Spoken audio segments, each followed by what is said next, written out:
Buenas noches. El tema continuamos, gracias.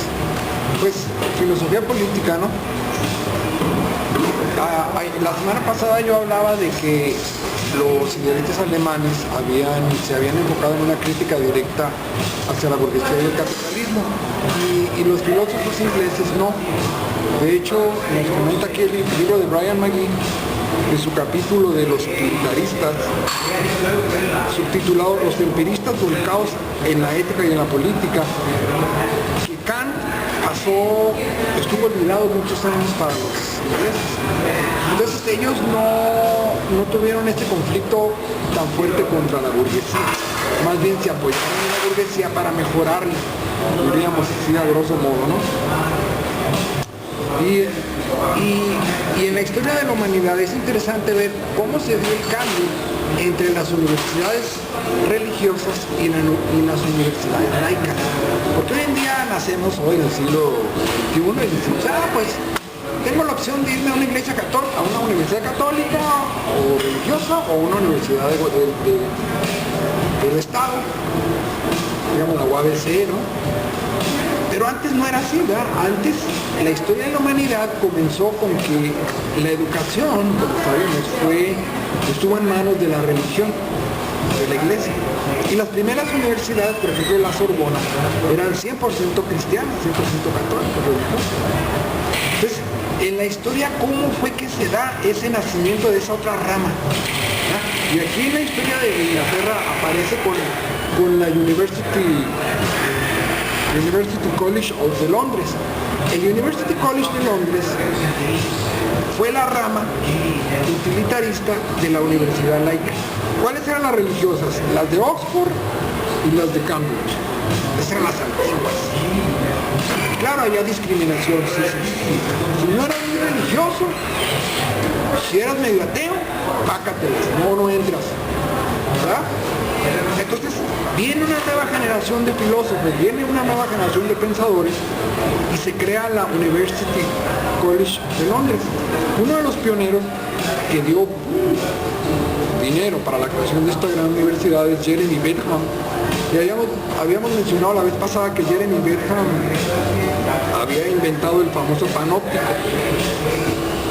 que era una cárcel moderna, ¿no? En donde se le va a dar, ahí comienza lo que hoy se aplica de los oficios en las penitenciarías, darles a los presos un oficio, ¿verdad? Enseñarles un poco de moral, enseñarles un poco de salud, o sea, tratar de regenerar esa ala social, ¿no?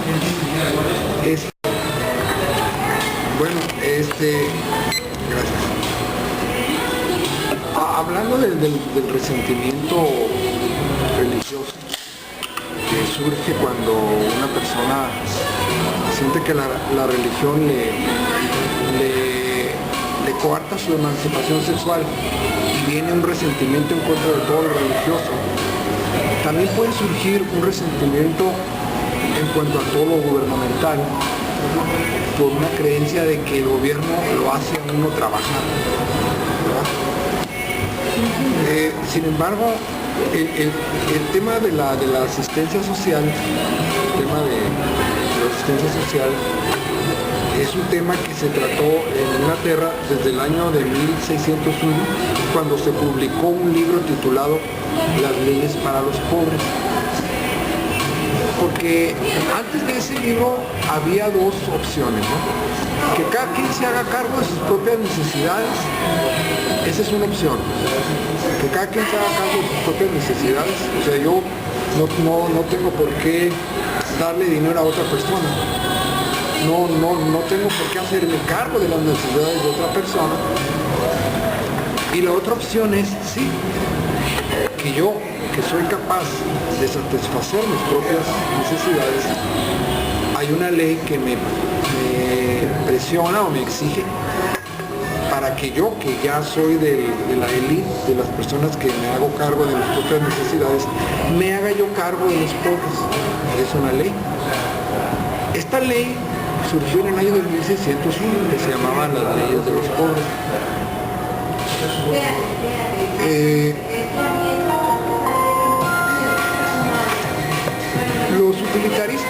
tema que estoy hablando sobre Jeremy Bentham y John Stuart Mill, los utilitaristas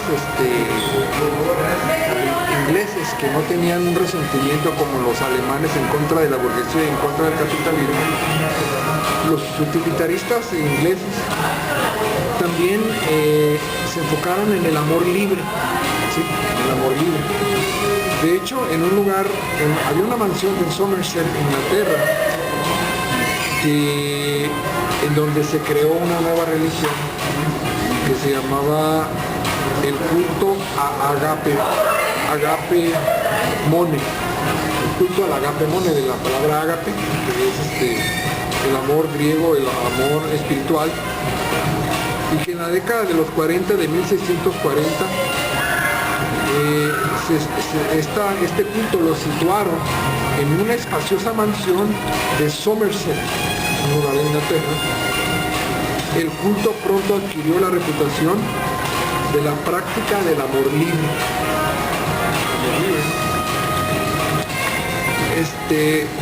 De hecho, como lo había mencionado en una de las reuniones pasadas, John Stuart Mill, el hijo de John Mill, de James Mill, perdón, que había apoyado a Bentham, el ricachondo. Ajá. Yo lo leí esa biografía. Tenía una compañía de barcos, administraba en una compañía de barcos de comercio transcontinental. Bueno, él se casó con una mujer que se llamaba, más bien fue pareja de una mujer casada, que se llamaba Harriet Taylor, porque como lo había mencionado, John Stuart Mill fue educado directamente por su padre y era un hombre muy positivo, su padre, pero esta señora casada, con perfecto consentimiento de su señor esposo, le dio la oportunidad de que tuviera un romance con John Stuart Mill, ¿no? O sea, y ambos escribieron un libro que se llama Sobre la libertad. Es en este libro publicado en el año de...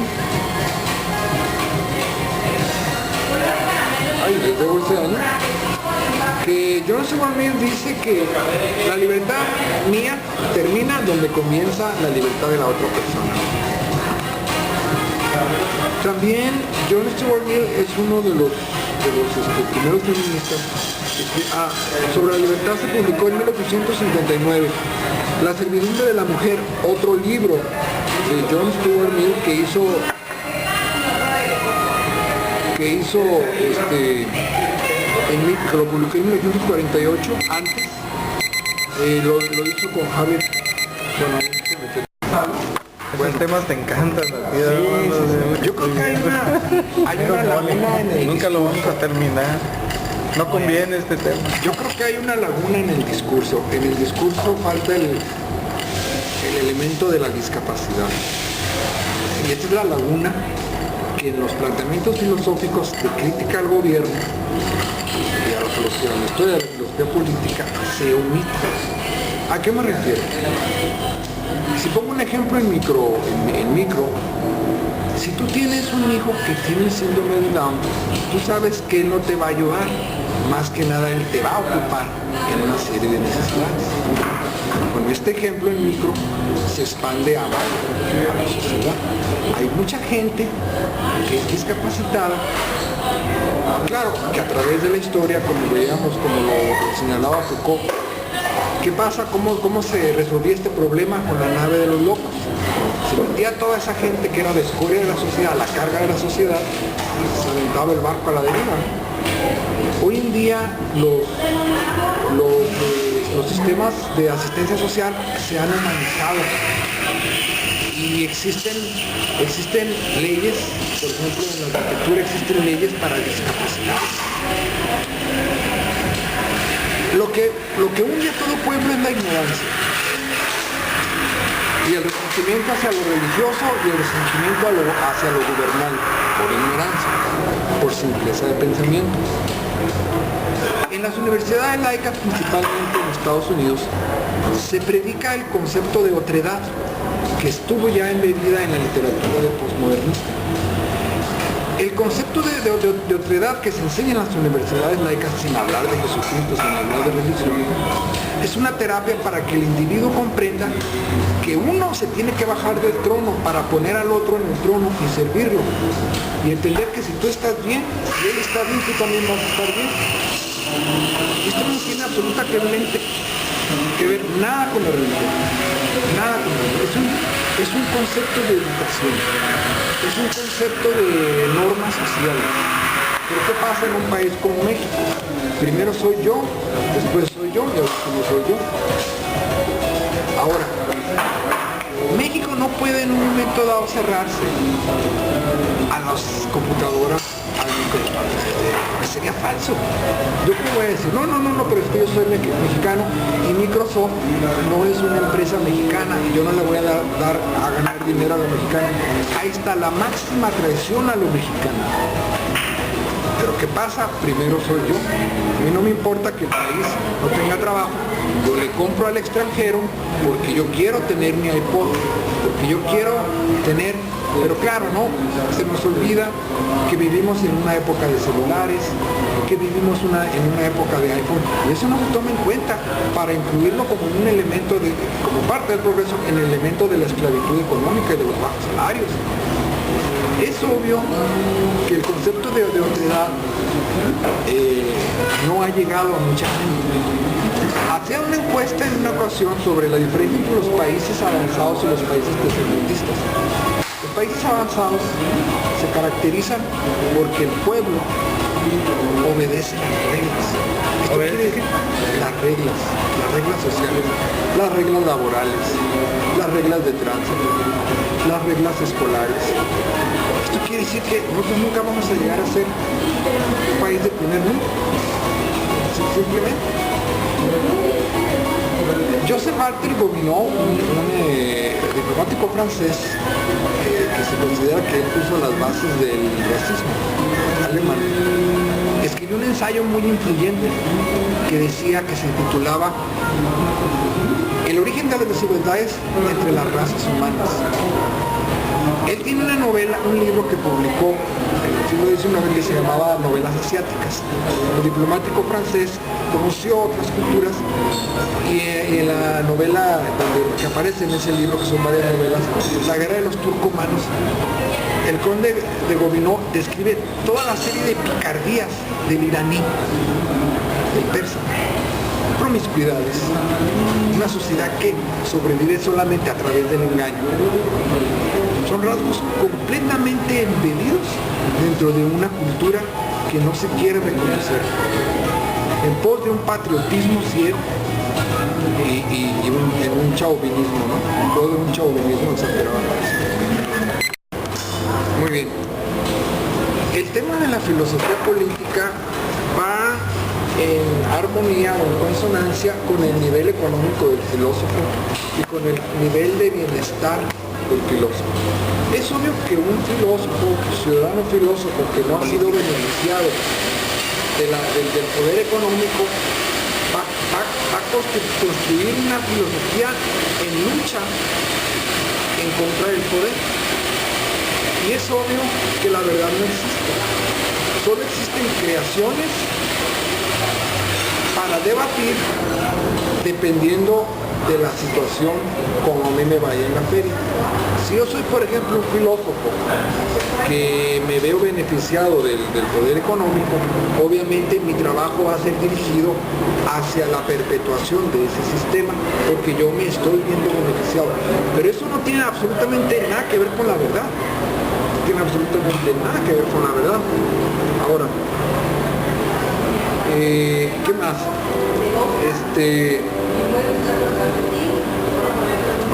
Estábamos hablando del utilitarismo inglés y de la igualdad de la mujer.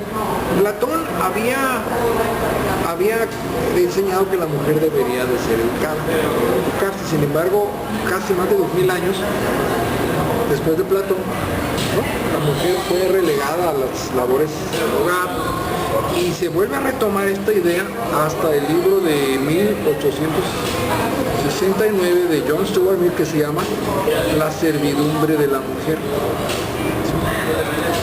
John Stuart Mill empieza él a poner las bases de los logros que hoy en día tenemos en las universidades, de las mujeres que han ocupado roles, puestos digamos, que antes eran exclusivos para los hombres.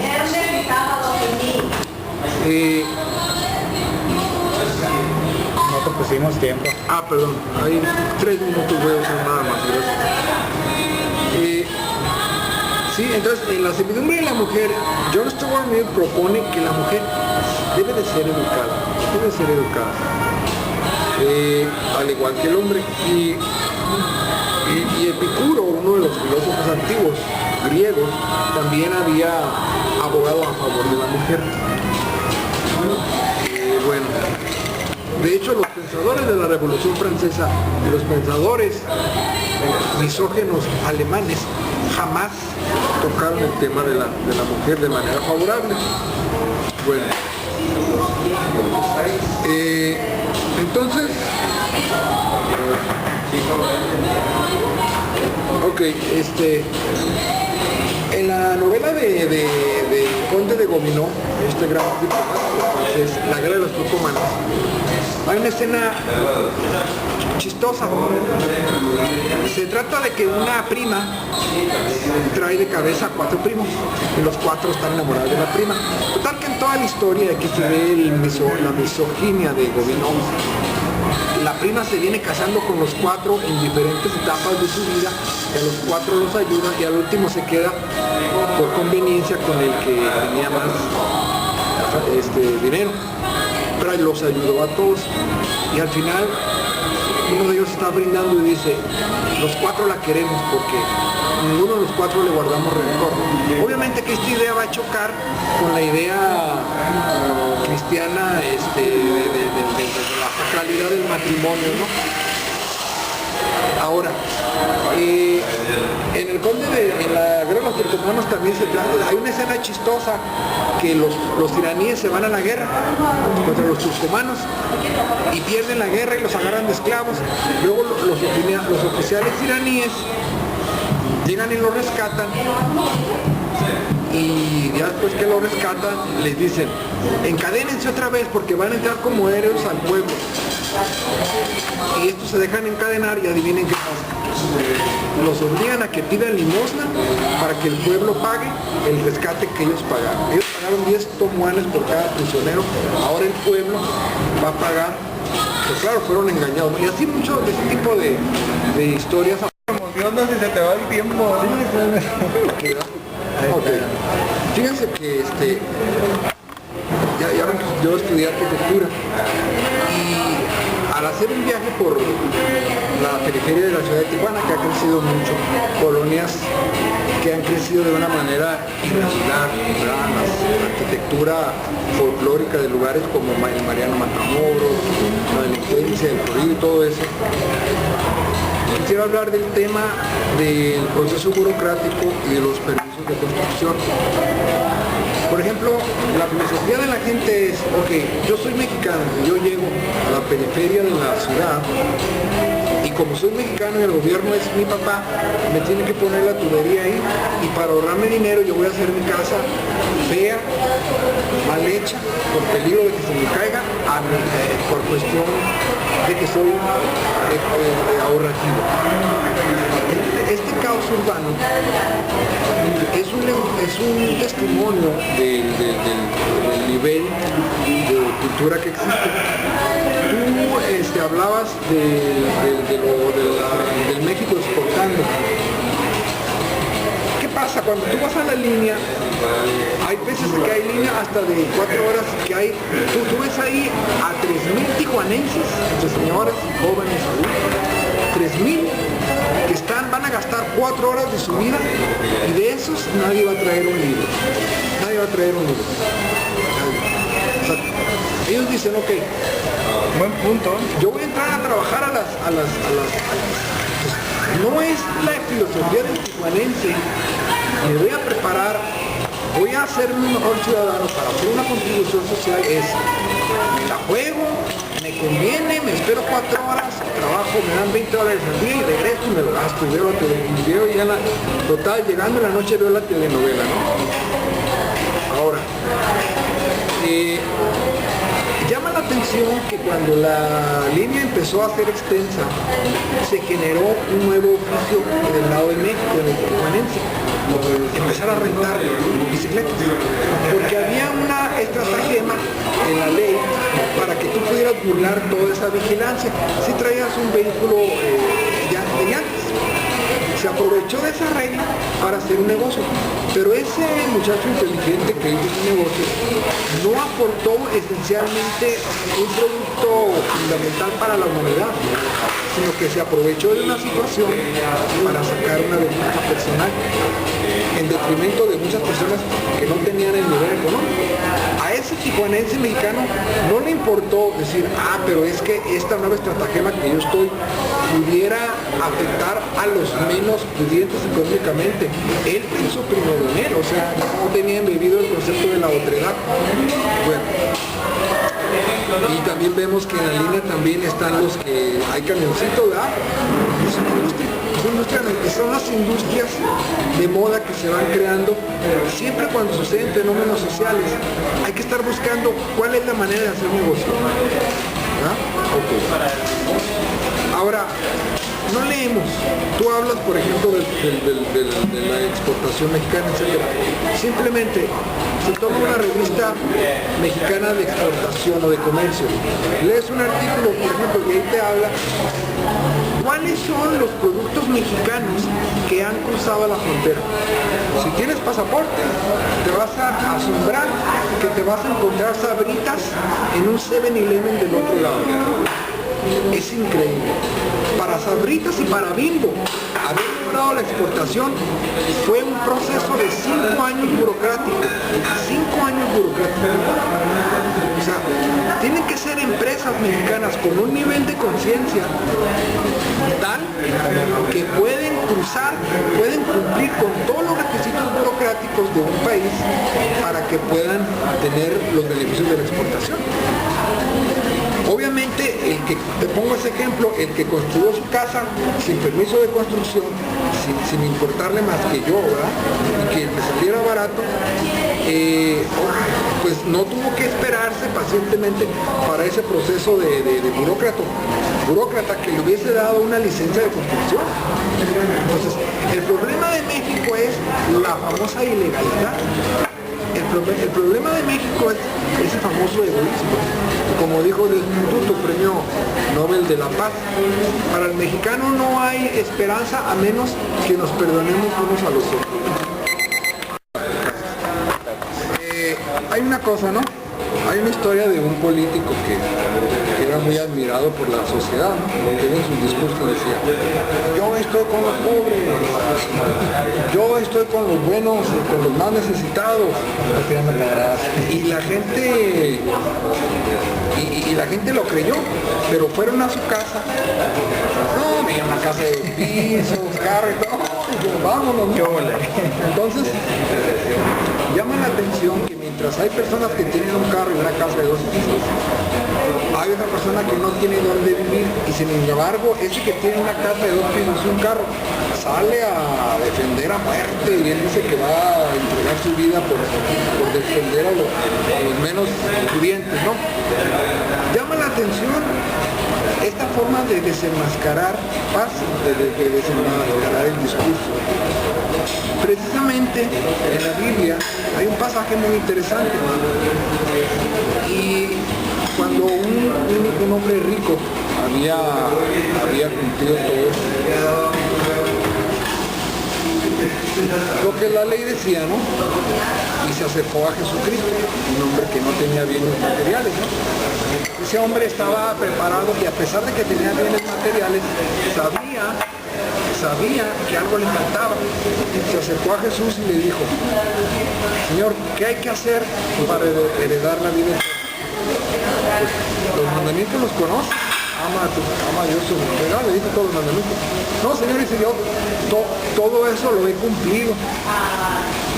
Entonces Jesucristo le dijo, ¿quieres ser perfecto? Sí. Y ahí le puso Ahí le puso una prueba difícil, una prueba que no superó. Vende todas tus cosas y sigue. A ver si eres capaz de poder ver que todas esas cosas que te amarran a la tierra, puedes tú cruzar ese puente. Porque tú y yo te veo con posibilidades. Déjame ponerte a prueba, déjame a ver si realmente puedes lograrlo. Y no pudo. El hombre se quedó triste y Jesucristo pudo descubrir la verdadera intención de su discurso. La verdadera intención de su discurso.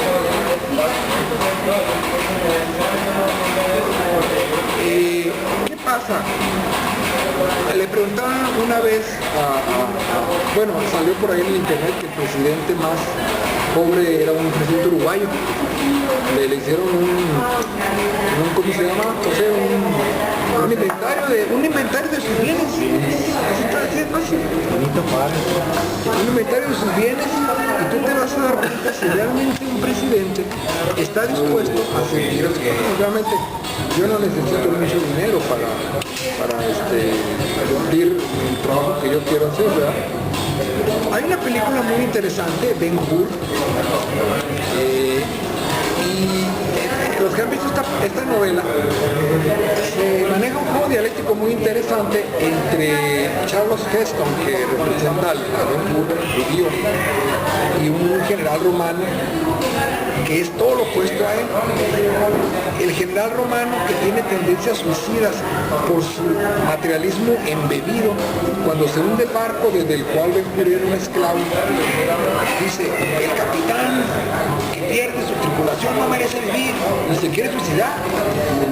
Entonces tiene más fortaleza espiritual Ben Hur, que lo salva, y después de salvarlo lo hace cambiar, y le dice: siempre se me ha hecho extraño cómo piensan ustedes, cómo creen en cosas invisibles, cómo creen en esta otra vida.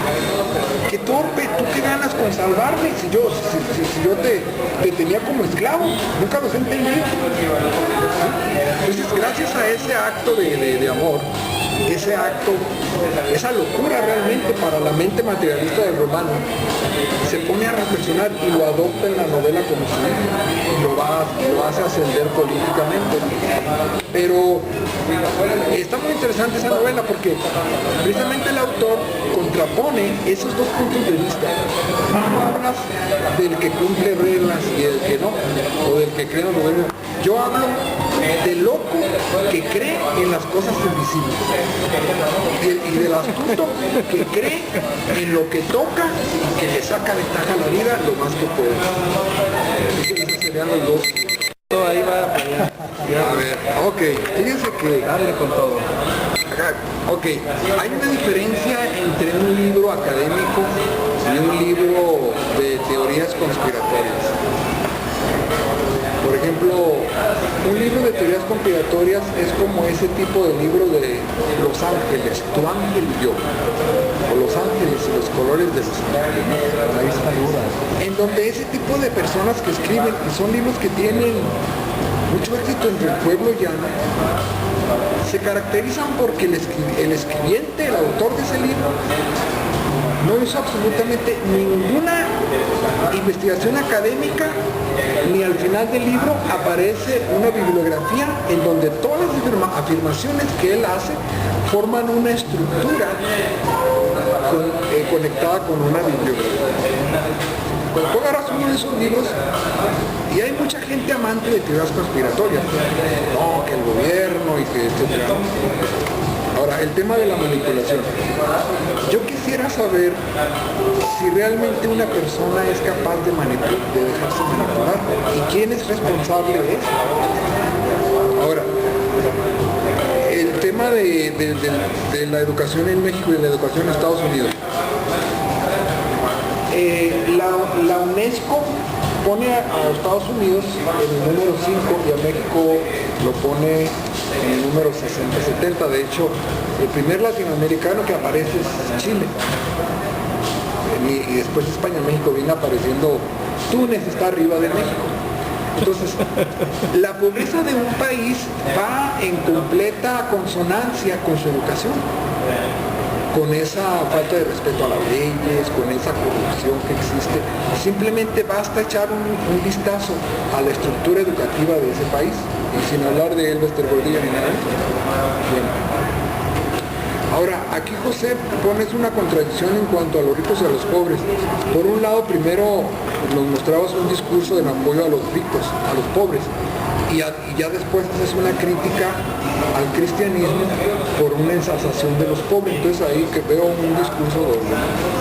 Bueno, ahora, ¿qué más?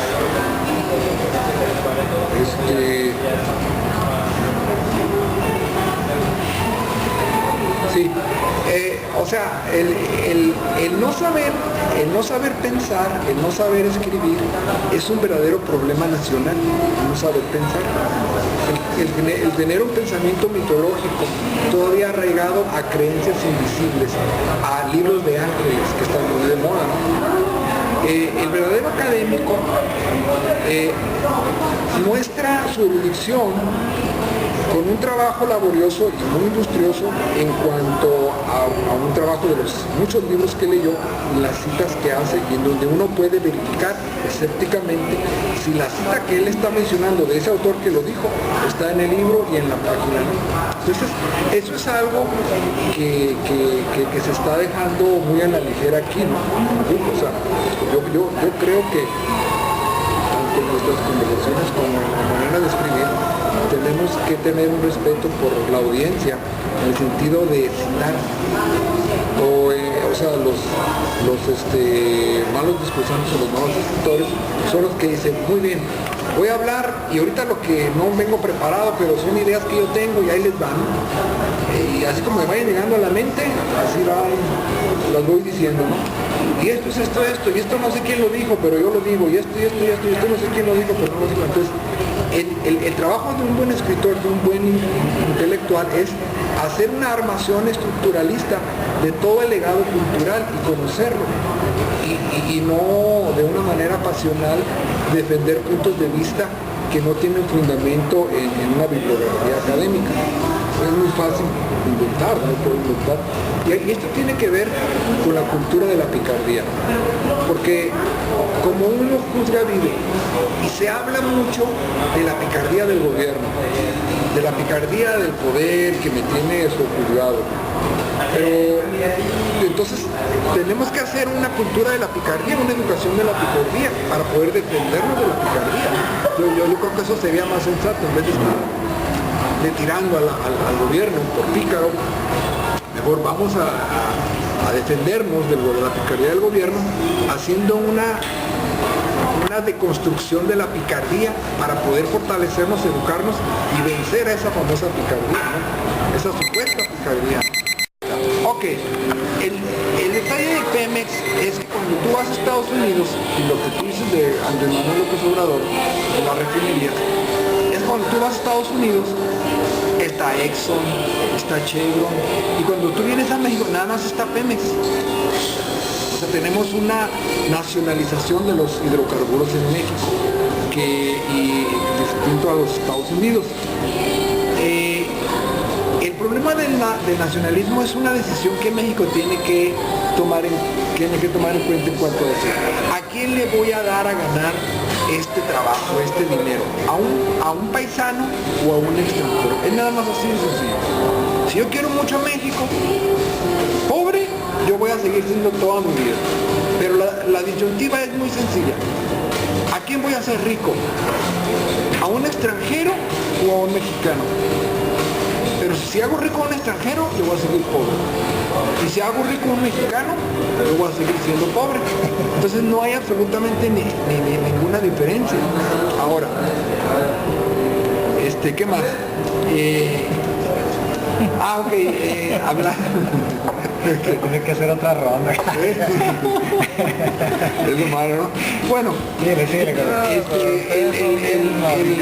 el detalle de que tú hablabas de algo, ¿no? De la globalización, en cuanto a la economía,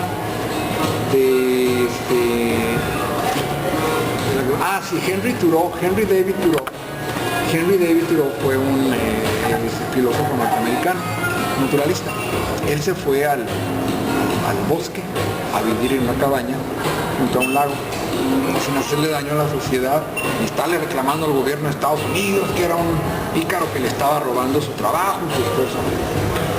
Y esa forma de vida que él la predicó mucho como una filosofía de vida en los Estados Unidos, desenmascaró esa idea de que el gobierno era un pillo pícaro que tenía esclavizado.